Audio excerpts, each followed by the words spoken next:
పాత్రికేయ మిత్రులందరికీ కూడా నమస్కారం. ఈ రోజున మాజీ ముఖ్యమంత్రి జగన్మోహన్ రెడ్డి గారు పాత్రికేయుల సమావేశంలో హిందూ దేవాలయాల గురించి, ప్రభుత్వం హిందూ దేవాలయాల దగ్గర జరుగుతున్నటువంటి భద్రతా ఏర్పాట్ల గురించి, కల్తీ నెయ్యి గురించి మాట్లాడుతూ వచ్చినారు. కదిరి పులివెందుల పక్కనే, ఎంతో దూరంలో లేదు. మామూలుగా బాబాయ్ అబ్బాయి సెంటిమెంట్ అనేది జగన్మోహన్ రెడ్డి గారికి బాగా అచ్చొచ్చినట్టు. ఒకసారి బాబాయ్ హత్య ఉదంతాన్ని పక్కదోవ పట్టిస్తూ అధికారంలోకి వచ్చినటువంటి జగన్మోహన్ రెడ్డి గారు మళ్ళీ ఇంకొక బాబాయ్ టీటీడీ చైర్మన్గా విధులు నిర్వహించేటువంటప్పుడు జరిగినటువంటి నెయ్యి కల్తీ వ్యవహారంలో మరొకసారి అబద్ధాలు మాట్లాడుతూ రాజకీయ పబ్బం గడుపుకోవాలనే ఆలోచనతోనే ఈ వ్యాఖ్యలు చేస్తాం. స్వయానా మీ బాబాయ్ గారు అయినటువంటి సుబ్బారెడ్డి గారు చైర్మన్గా ఉన్నప్పుడు నెయ్యి కల్తీ జరిగిందని ఆయన ఒప్పుకుంటున్నాడు ఆన్ రికార్డ్. ఇది అన్డిస్ప్యూటెడ్. ఇంకా ఎవరిని మభ్యపెట్టాలని ప్రయత్నం చేస్తున్నారో జగన్మోహన్ రెడ్డి గారు ప్రజలకు సమాధానం చెప్పాల్సి ఉంది. ఇకపోతే ఈ క్రమంలో ఆయన వివిధ దేవాలయాల గురించి మాట్లాడుతూ ఇప్పుడే ఫ్రెష్ అంటున్నాడు. ఇంకా కదిరి సంఘటన గురించి. కదిరిలో బ్రహ్మోత్సవాలు జరుగుతున్నాయి. నిన్నటి రోజునే పాత్రికేయ మిత్రులతో రాజకీయాలు మాట్లాడకూడదనే ఉద్దేశం గత 13-14 రోజులుగా చాలా విషయాలు మాట్లాడాల్సేటట్టు ఉన్నా కూడా మేము దాన్ని వాయిదా వేస్తూ వస్తాను. అందుకనే కదిరిలో ప్రెస్ మీట్ అనంతపురంలో పెడతాను. కదిరిలో జరిగినటువంటి సంఘటన నిన్న రథోత్సవం సందర్భంగా జరిగినటువంటి చిన్నపాటి తొక్కిసలాట అనేది, అసలు జగన్మోహన్ రెడ్డి గారు కదిరి ఎప్పుడన్నా వచ్చి ముఖ్యమంత్రిగా ఉన్నప్పుడు, మీరు కానీ అధికారంలో ఉన్నప్పుడు ముఖ్యమంత్రి హోదాలో పక్కనే 28 కిలోమీటర్ల దూరంలో ఉన్నారు. ముఖ్యమంత్రి హోదాలో ఎప్పుడైనా కదిరిని సందర్శించినారు? పలుమార్లు మీరు కానీ మీ వైపు కానీ అక్కడ పోతారు. కానీ కదిరి దేవాలయాన్ని కానీ, కదిరి పట్టణాన్ని కానీ, కదిరి నియోజకవర్గాన్ని కానీ మీరు సందర్శించినటువంటి దాఖలాలు లేవు. మళ్ళీ హిందూ దేవాలయాల గురించి మాట్లాడే హక్కు మీకుందా లేదా అని ఒక ప్రశ్న మీకు సంధిస్తా ఉన్నాం. కనీసము పట్టు వస్త్రాలు సమర్పించేటప్పుడు భార్య సమేతంగా పోలేనటువంటి మీరు హిందూ దేవాలయాల గురించి, హిందూ ధర్మం గురించి, హిందూ దేవాలయ పరిరక్షణ గురించి మాట్లాడడం అనేది నిజంగా హాస్యాస్పదం. ఇది ఈ రోజున నిన్నటి జరిగినటువంటి సంఘటన మీరు గత చరిత్ర కదిరి తీసుకున్నారు. ప్రతిసారి రథోత్సవంలో ఏదో ఒకటి చిన్న చిన్న సంఘటనలు జరుగుతూనే ఉంటాయి. దీనికి కారణాలు అనేటివి ఉదాహరిస్తే, మొదటిగా అక్కడ ఉన్నటువంటి సంస్కృతి కానీ, సాంప్రదాయం కానీ, రథోత్సవం నిర్వహించుకునేటువంటి క్రమంలో ఆచరించేటువంటి పద్ధతులు కానీ చాలా డెడ్లీ మెకానిజం. ఇది మాన్యువల్గా మొద్దులు నరికి దాన్ని వెడ్జెస్ కింద తయారు చేసి కాళ్ళతో దాన్ని రథచక్రాల కింద వేసి పైకి ఎక్కి కాళ్ళతో తొక్కి మరీ రథాన్ని కదిపేటువంటి 500 పైచీలకు టన్నుల బరువు ఉండేటువంటి రథాన్ని కదిపేటువంటి క్రమం. ఈ మూమెంటం ఇస్తే ముందరున్నటువంటి మోకులు లాగేటువంటి వ్యక్తుల బలవంతాలు పట్టుకుని ముందుకు లాగేటువంటి క్రమం. అంటే ఇది ఒక చాలా శ్రమతో కూడుకున్నటువంటి వ్యవహారం. అత్యంత పురాతనమైనటువంటి మెకానిజం.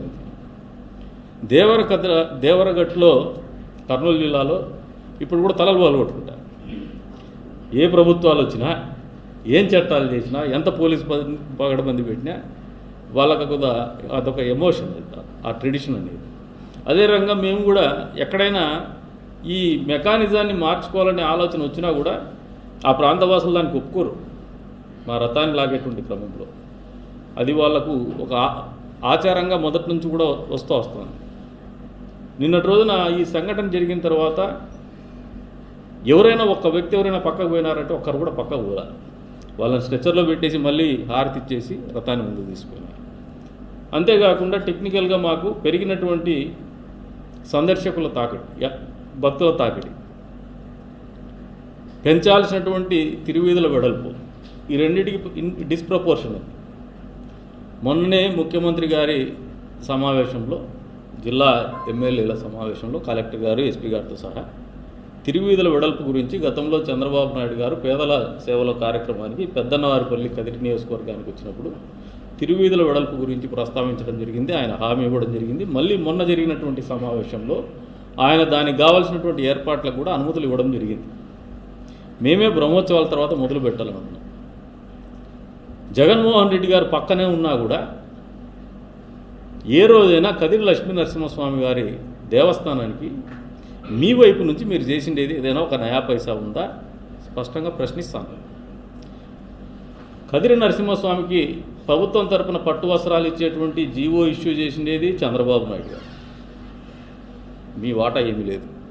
దేవస్థానం ఆదాయం 80 లక్షలుంటే 11,50 లక్షల రూపాయలకు తీసుకొచ్చేసి మీకు అప్పచెప్పితే 5 సంవత్సరాల కాలంలో దాన్ని 13.5 కోటికి తెచ్చుతారు. కానీ మీరు చేయగలిగింది కూడా అంతకంటే ఎక్కువేం లేదు.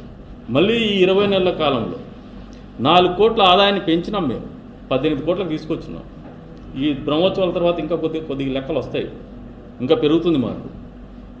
ఈ దేవస్థానము అభివృద్ధి కానీ, ఈ ప్రాంత అభివృద్ధి కానీ ఏదైనా జరిగిందంటే అది చంద్రబాబు నాయుడు గారి ముఖ్యమంత్రిగా ఉన్నప్పుడు ఆయన ఆలోచన మేరకు తెలుగుదేశం ప్రభుత్వం, కూటమి ప్రభుత్వం హయాంలోనే జరిగింది. కానీ మీరు చేసింది ఒరగబెట్టింది ఏమీ లేదు.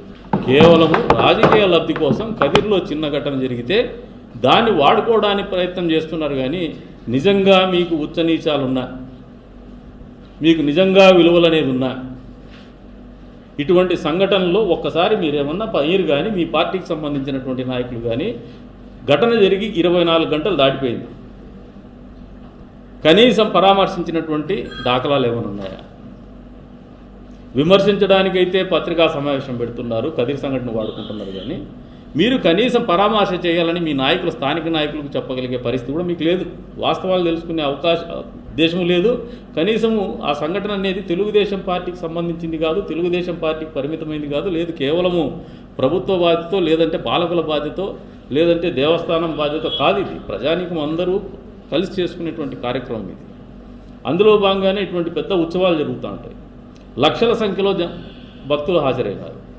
ఏర్పాట్లు అనేది ప్రతి ఒక్కరూ మనస్ఫూర్తిగా మెచ్చుకునేంత స్థాయిలో చేయగలిగినాం. ఏదైనా ఒక యాక్సిడెంట్ జరిగితే దాన్ని రాజకీయం చేసి శవ రాజకీయాల మీద లబ్ధి పొందాలనే ఆలోచన మీకు మీ బాబాయ్ హత్య నుంచి పోలేదు. అదృష్టవశాత్తు మాకు సంఘటనలో ఎక్కడ ఎవరు చనిపోలే, లేకపోతే వాలిపోయేవాడు. ఇప్పటికీ దాన్ని కూడా మళ్ళీ ఏదో ఒక రకంగా గుడ్డ తీపేసి శవ రాజకీయాలకు మొదలుపెట్టేవాడు. ఎందుకంటే మా దేవుడు ఎప్పుడు ఇటువంటి సంఘటనలు ఎవరు ప్రాణాలు పోగొట్టుకున్న పరిస్థితి లేదు. మీరు గతంలో చూస్తే గడిచిన 25 ఏళ్ళ 30 ఏళ్ళ క్రమంలో చూసినా కూడా ప్రతి సంవత్సరం చిన్న చిన్న ఘటనలు జరుగుతూ ఉంటాయి. దెబ్బలు తగులుతూ ఉంటాయి. మామూలుగా తెడ్లేసే వాళ్ళ కాళ్ళు ఇరగడము, చేతులు ఇరగడం ఇవి జరుగుతూనే ఉంటాయి. అక్కడ ఉన్నటువంటి మెకానిజం అది ఎవరు ఏం చేయలేరు దాన్ని. ఇప్పటికి కూడా ఎవరు రిగ్రెట్ కావడంలే వాళ్ళు ఎవరు ఆ తెడ్లేసేవాళ్ళు. అంతా చిన్న కులాల వాళ్ళే వేసేది. వాల్మీకులు వేస్తారు, వడ్డర్లు వేస్తారు, బలిజలు వేస్తారు, మూర్తిపల్లికి చెందినటువంటి కమ్మవారు ఉంటే 3-4 ఉంటారు. అంతా చిన్నోళ్ళు వేస్తూ ఉంటారు. కష్టం చేసేవాళ్ళు రైతులు వేస్తారు. అదొక ప్రేమతో చేసేటువంటిది, ఒక నమ్మకంతో, భక్తితో చేసేటువంటి కార్యక్రమం. దాంట్లో మీరు రాజకీయాలు ఎత్తుక్కోవడం అనుకోవడము నిజంగా ఒక దురదృష్టకరమైనటువంటి ఆలోచన ఇది. మీకు నిజంగా మనసున్నా, చిత్తశుద్ధి ఉన్నా, పక్కనే ఉండే కదిరి మాది అని చెప్పేసి మీకు ఏదైనా బాధ్యత ఉన్నా కనీసం మీరు కాకపోయినా మీ నాయకులనైనా పరామర్శకు పంపించేసి వాళ్ళకు మంచి చెడు చూసేవారు. ఇప్పుడే హాస్పిటల్కి పోయి వస్తున్నాం. ఒక ఆయనకి ఒక కాలు తీసేయడం జరిగింది. మిగతా వాళ్ళకు గాయాలైనాయి, వాళ్ళకి చిన్న చిన్న ఆపరేషన్లు ఉన్నాయి. హాస్పిటల్ మేనేజ్మెంట్తో మాట్లాడడం జరిగింది. దాదాపు అన్నీ కూడా ఆరోగ్యశ్రీ కిందే చేస్తున్నామని చెప్తున్నారు. ఈవెన్ వాళ్ళకి ఇచ్చే మెడిసిన్స్ కూడా ₹1 కూడా వాళ్ళకి ఆర్థిక భారం పెట్టద్దు, మేమే భరిస్తామని చెప్పేసి కూడా తెలియదు. మేము భరిస్తాము. అంతేకాకుండా ఆ కాలు తీసినటువంటి వ్యక్తికి కూడా ఆర్టిఫిషియల్ ఏదన్నా కావాలంటే, లింబ్ ఏదైనా కావాల్సింటే కూడా మేము వేయించడానికి సిద్ధంగా ఉంటాం. అంతేకాకుండా నిన్నటి రోజున కమిషనర్ గారితో కూడా మాట్లాడడం జరిగింది. అదే రకంగా టెంపుల్ ఈవో గారు మేము కూర్చొని మీటింగ్ పెట్టుకొని వాళ్ళకు ఉద్యోగం, వాళ్ళు తిరుపతిలో ఉంటారు. వాస్తవం ఏమంటే వాళ్ళు కదిరిలో వాళ్ళైనా పెళ్ళిళ్ళు చేసుకొని అక్కడ పోయి మైగ్రేట్ అయినారు. దేవుడు దర్శనార్థం ఇక్కడికి వచ్చున్నారు. ఆ రథం చూసే క్రమంలో వెనక నుండి తోపులాట జరిగినప్పుడు ఒకరు కాలు జారి కిందికి పోవడం జరిగింది. ఆ వ్యక్తి ఆయన నిజంగా కదిరిలో వాళ్ళ కుటుంబానికి చెప్పున్నాం. ఆర్థికంగా ప్రతి నయా పైసా మా బాధ్యత, మేమే ఖర్చు పెడతాం చికిత్స నిమిత్తం. వాళ్ళ కుటుంబ ఆధారానికి ఏదైనా మామూలుగా పండ్ల వ్యాపారం చేసుకుంటాడంట. ఆయనకు అవసరమైతే కదిరి దేవస్థానంలోనే ఉద్యోగం కూడా ఇస్తాం. ఆయన చేసుకుంటానంటే, అవసరమైతే కాదు, ఆయన చేసుకుంటానంటే. ఒకవేళ ఉద్యోగం వద్దనే పరిస్థితి వస్తే ఖచ్చితంగా ఆ కుటుంబానికి ఆర్థికంగా 5 లక్షల రూపాయలు సాయం చేయడానికి నేను వ్యక్తిగతంగానే ముందుకు వస్తాను. ఇంకా గాయపడిన వాళ్ళకి ప్రతి ఒక్కరికి కూడా 1 లక్ష రూపాయలు నా వంతుగా సాయం చేస్తున్నాం. ఇది కాకుండా ప్రభుత్వం తరపున వచ్చేటువంటి సహాయ సహకారం కూడా అందజేయడానికి సిద్ధంగా ఉంటాం. ఇది ఒక మనిషిగా నేను చేయగలిగిండేది, ఒక ఎమ్మెల్యేగా నేను చేయగలిగిండేది. మనిషిగా నా వంతు ఆర్థిక సహాయం అందిస్తున్నా, ఒక ఎమ్మెల్యేగా మా ప్రభుత్వంతో మాట్లాడి వాళ్ళకి రావాల్సినటువంటి పరిహారం ఏదైనా ఉంటే అందజేసేటువంటి కార్యక్రమం ఖచ్చితంగా సహాయ సహకారాలు అందజేస్తాం.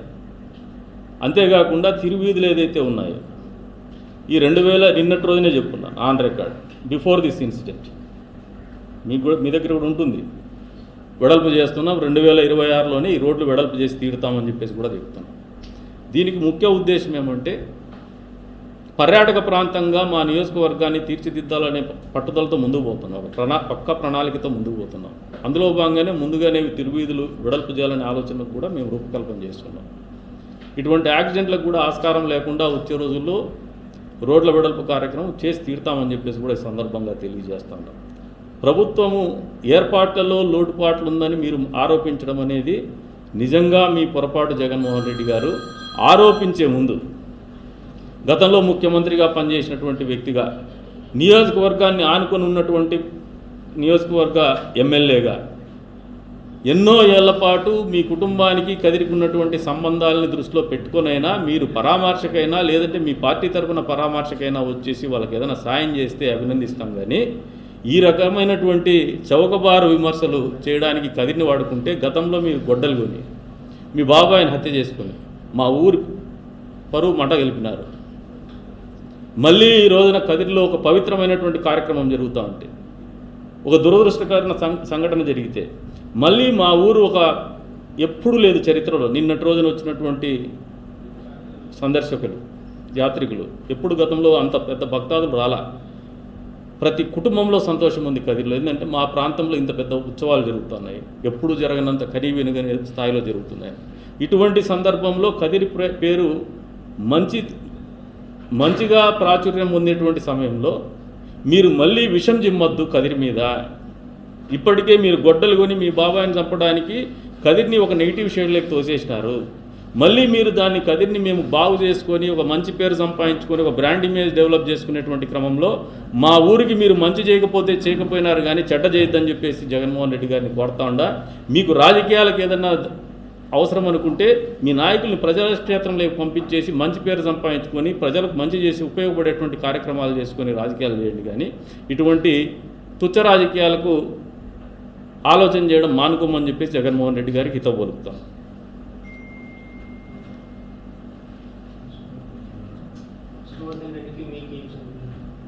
ఆయన ఎవరు నాకు తెలియదు, నాకు తెలియదు. ఆయన దర్శనానికి ఎవరిని అడ్డుకోము. వైసీపీలో వచ్చినా కూడా దండం పెట్టి లోపలి నేనే పలకరించి చూసి ఎవరు నాకు తెలియదు. పైన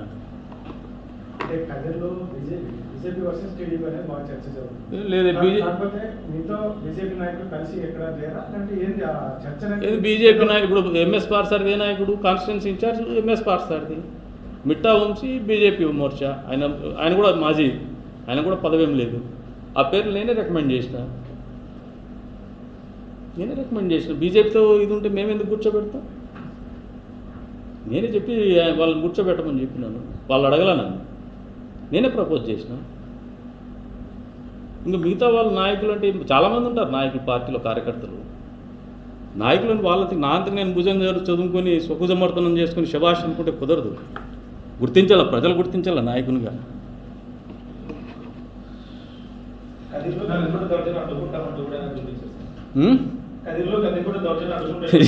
నన్ను చాలామంది అడ్డుకున్నారు, నన్ను చాలామంది తొక్కేసినారు, నన్ను కనపడకుండా చేస్తామన్నారు, కందికుండానే వాడిని కథ అయిపోయిందన్నారు. ఇవన్నీ చూసి వాళ్ళందరూ ఎక్కడికి పోయినారు.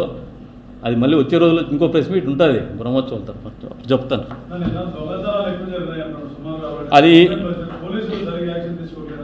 లేదు, అది ఆల్రెడీ మేము ప్రిపరేటరీ మీటింగ్లోనే కలెక్టర్ గారు, ఎస్పీ గారు, సీఎం గారితో సమావేశము అయిపోయిన రోజు రాత్రే వచ్చి కదిరిలో నరసింహస్వామిలో మీటింగ్ పెట్టినప్పుడు కూడా నేను ఇన్సిస్ట్ చేసినాను యాజ్ అన్ ఎమ్మెల్యే, నాకున్నటువంటి ఎక్స్పీరియన్స్ రీత్యా ఎప్పుడు కూడా పిట్ పాకెటింగు ఇవి ఎక్కువ జరుగుతుంది, చైన్ స్నాచింగ్ కూడా ఎక్కువ జరుగుతుంది. మీరు ఆల్రెడీ కమాండ్ కంట్రోల్ సిస్టమ్ పెట్టుకున్నారు, ఇంకా ఏదైనా మీకు అడ్వాన్స్ సిస్టమ్ అవసరమైతే కూడా మేము ప్రొవైడ్ చేయడానికి సిద్ధంగా ఉన్నామని చెప్పి మా దృష్టికి అయితే ఇప్పుడు మీరు చెప్తున్నారు. ఇంతవరకు అయితే నా కేసు అలా ఫస్ట్ మీ దగ్గర నుంచి వస్తుంది, ఎందుకంటే నేను ఇన్సిడెంట్ జరిగిన దగ్గర నుంచి దీన్నే ఫాలోఅప్ చేస్తున్నాం. మేము ఖచ్చితంగా అటువంటిది ఉంటే కూడా కరెక్ట్ చేసుకుంటాం. మేము అదే ఎప్పుడు అంటే